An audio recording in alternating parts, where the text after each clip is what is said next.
बिस्मिल्लाहिर्रहमानिर्रहीम। अस्सलाम वालेकुम दोस्तों, कैसे हैं आप? दिस इज कैसर बारी फ्रॉम बारी लॉ एसोसिएट्स। आज की जो वीडियो का मकसद आपके साथ जो शेयर करना है वो ये है कि एक तो खैर ये दोस्त बैठे हैं, इनका आपको मुबारक हो जी। इनका जो है ये स्किल्ड वर्कर वीज़ा जो है वो हुआ है। और लेकिन जो आज की वीडियो है वो है प्रोटेक्टर के बारे में, जो है मैं इंफॉर्मेशन आपको अवेयरनेस देना चाह रहा था। और उसमें यह है कि जिस वक्त आप यूके का स्किल्ड वर्कर वीज़ा जो है वो अप्लाई करते हैं, तो आपको जो है, अगर आप पाकिस्तान से आ रहे हैं तो आपने प्रोटेक्टर जो एक होता है इमिग्रेशन ओवरसीज एम्प्लॉयमेंट वालों का जो होता है वो आपने लगवाना जो है वो आपके लिए लाजमी होता है जी। ये मैं क्लोज करके आपको दिखा रहा हूँ जी, ठीक है।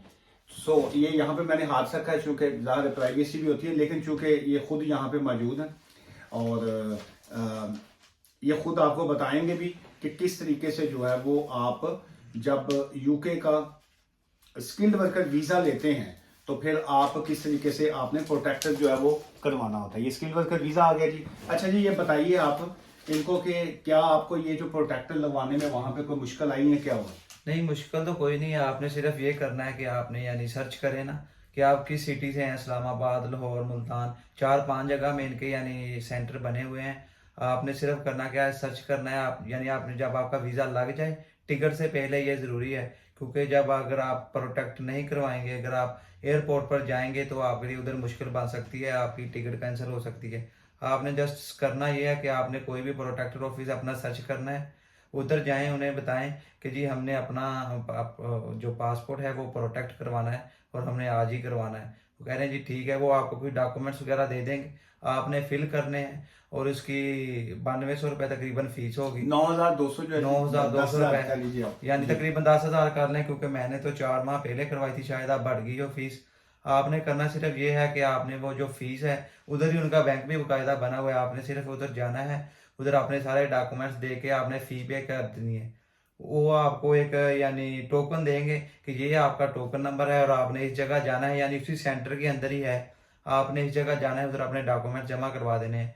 आपने उधर जाके अपने डॉक्यूमेंट जमा करवा के, सिग्नेचर वगैरह करवा के, तो आपने, मेरे ख्याल से वो फिंगरप्रिंट भी लेते हैं, आपने अपने फिंगरप्रिंट दे देने हैं, तो उन्होंने बता देना है जी आपका ये टाइम है, आपके ये हमारे पास जमा हो गए हैं, आप 2 घंटे ठहर के आ जाइएगा और अपना आके प्रोटेक्टर ले लीजिएगा।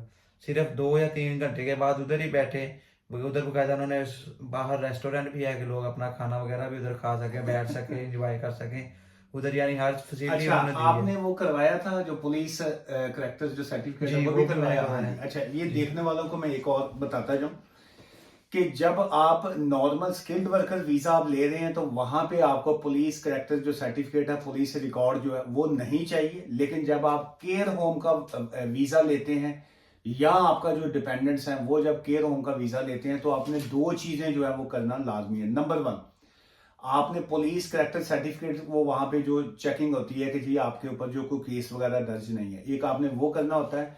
लेकिन ये जो प्रोटेक्टर वाला काम है ये पिछले दिनों बहुत ज्यादा गड़बड़ हुई है वहां पे एयरपोर्ट्स पे, बहुत से क्लाइंट्स को स्टॉप किया गया है। सो जिसकी वजह से आज मैंने सोचा कि ये आपके साथ जो है वो लाजमी शेयर करें। एक तो ये है, लो जी अपना BRP के वीजा ले फड़ो। अच्छा, फिर सेकंड ये है कि जिस वक्त आपने ये करवाते हैं, ये जो प्रोटेक्टर है उसकी बाहर बेशुमार एजेंट्स वगैरह हाँ भी जी होते हैं, लेकिन जो गवर्नमेंट की फीस है वो एवरेज 10,000 हाँ है और वो सेम डे आपको प्रोटेक्टर दे देते हैं। सो बहुत से लोग ये एजेंटों के चक्कर में पड़ते हैं, वो बिल्कुल अवॉइड कीजिए उसको। अच्छा, और सेकंड ये है कि वहां पे इन्होंने मुझे अभी बताया कि वहां पे स्टेट लाइफ जो है ये गवर्नमेंट का एक डिपार्टमेंट है इंश्योरेंस वालों का जो है। इन्होंने कितने चार्ज किए जी आपसे? इन्होंने कोई चार्ज नहीं किया, सिर्फ इसी में इंक्लूड था सब कुछ। ये 10,000 में ना, हाँ जी ये जो 10,000 रुपया या जो भी उनकी फीस हो जाती है, जब टाइम टू टाइम फीसें बढ़ती हैं, वो प्रोटेक्टर जब आप अप्लाई करते हैं एम्प्लॉयमेंट के लिए, जब आपने आउटसाइड दी कंट्री यूके के लिए आना है। अच्छा, उसके ऊपर लिखा भी होगा, ये दिखाइए कि मैं वो भी जरा लाइन इनके लिए पढ़ दूं ताकि आपको अंदाजा हो कि जी वो लाइन क्या आ जाती है। ये पकड़िए। अच्छा, इसके ऊपर ना ये इन्होंने खुल के लिखा हुआ है certified of a holder, passport number आ गया जी, जो भी इनका पासपोर्ट है। उसके बाद है registered under immigration ordinance 1979 and rules made thereunder जो है for employment in United Kingdom. वहां पे लिखा हुआ है कि जी कि कहाँ पे आप जो है जॉब कर रहे हैं। ये प्रोटेक्टर पहले जमाने में इंडिया, ये वहां पे यूएई में काम करने के लिए, सऊदी अरब के लिए, वो अभी भी है, लेकिन यहाँ पे अभी यूके के लिए अभी रिसेंट इन्होंने ये स्टार्ट किया पिछले कोई दो एक साल से।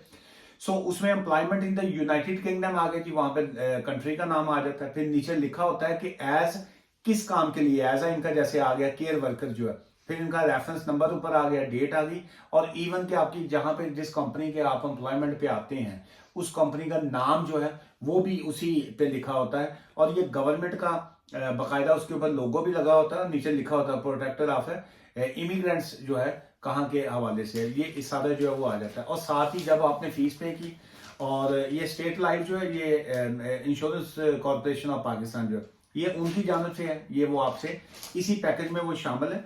और ये बता रहे हैं जी कि इसका उन्होंने कहा है कि 10 लाख, ये 14 लाख कितने की? हाँ जी 14 लाख उन्होंने दस्या कि अगर यानी खुदा ना खास्ता ਤੁਹਾਨੂੰ ਕੋਈ ਬਰੂਨੇ ਮੁਲਕ ਨੁਕਸਾਨ ਹੋ ਜਾਂਦਾ ਜਾਂ ਕੋਈ ਤੁਹਾਨੂੰ ਮਜ਼ਦੂਰੀ ਹੋ ਜਾਂਦੀ, ਕੋਈ ਮਸਲਾ ਬਣ ਜਾਂਦਾ, ਤੁਸੀਂ ਆਪਣੇ ਪਾਕਿਸਤਾਨ ਆ ਕੇ ਆਪਣੀ ਇਹ ਅਪੀਲ ਕਰ ਸਕਦੇ ਹਾਂ ਤੇ ਤੁਹਾਨੂੰ 100% 14 ਲੱਖ ਰੁਪਏ ਯਾਨੀ ਜਿਹੜੀ ਤੁਹਾਡੀ ਇੰਸ਼ੋਰੈਂਸ ਆ ਉਹ ਮਿਲੂਗੀ।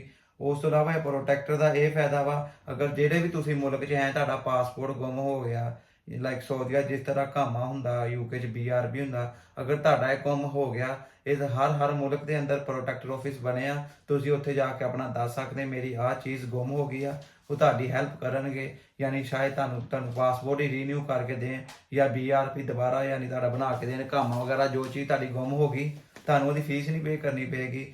ਇਸ ਪ੍ਰੋਟੈਕਟਰ ਦੀ ਵਜ੍ਹਾ ਨਾਲ ਹੀ ਤੁਹਾਡਾ ਫਿਰ ਜਿਹੜਾ ਵੀ ਅਗਰ ਕੋਈ ਮਸਲਾ ਬਣਿਆ ਤੁਹਾਡਾ ਫ੍ਰੀ ਉਹ ਕਰਨਗੇ ਇਸ ਕੰਟਰੀ ਵਾਲੇ, क्योंकि ਉਹਨਾਂ ਕੋਲ ਸਾਰਾ ਰਿਕਾर्ड ਹੁੰਦਾ ना अपना जी। तो उस टाइम सर्च अच्छा, बहुत से ना पिछले दिनों इश्यूज हुए थे, कुछ क्लाइंट्स ने बताया था कि जी जिस वक्त वो बगैर प्रोटेक्टर के वहां पे चले गए एयरपोर्ट के ऊपर, तो ये एक क्लाइंट्स का लाहौर से वाकया हुआ है, कराची से भी हुआ है। सो उसमें यह है कि उन्होंने एक तो एयरपोर्ट वालों ने उनको जो है बोर्डिंग नहीं करने दी वहां पे, और उसके बाद अगर किसी वजह से वहां पे बोर्डिंग हो भी जाती है, लेकिन जो ही आप इमिग्रेशन के काउंटर पे जाते हैं वहां पे वो स्टिकर देखते हैं, आपका स्टिकर नहीं लगा हुआ, तो ऑब्वियसली वो आपको स्टॉप करेंगे, आपकी टिकट भी वेस्ट होगी, आपका टाइम भी वेस्ट हो गया, और वो सारा कुछ है।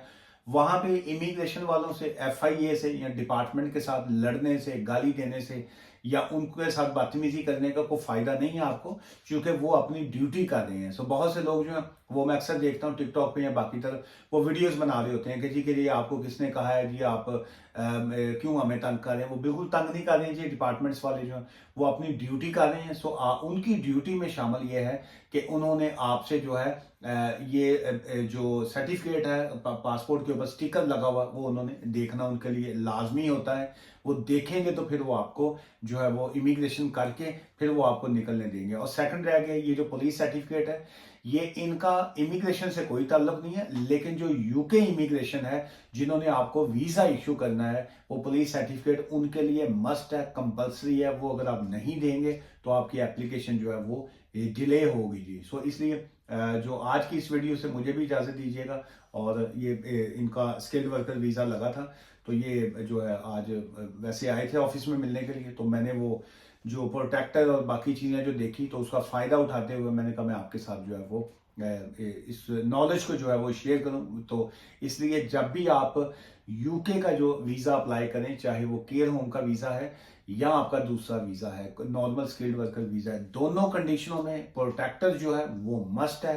लेकिन जो केयर होम का वीजा है उसमें सिर्फ आपको पुलिस सर्टिफिकेट जो है वो आपके लिए लगाना लाजमी है। उसकी वजह यह है कि चूंकि आपने केयर होम के वीजा में बाज़ आपने बच्चों के साथ काम करना है, वहां पे डिसेबल लोगों के साथ काम करना है, बाज़ आपने ओल्ड एज लोगों के साथ काम है।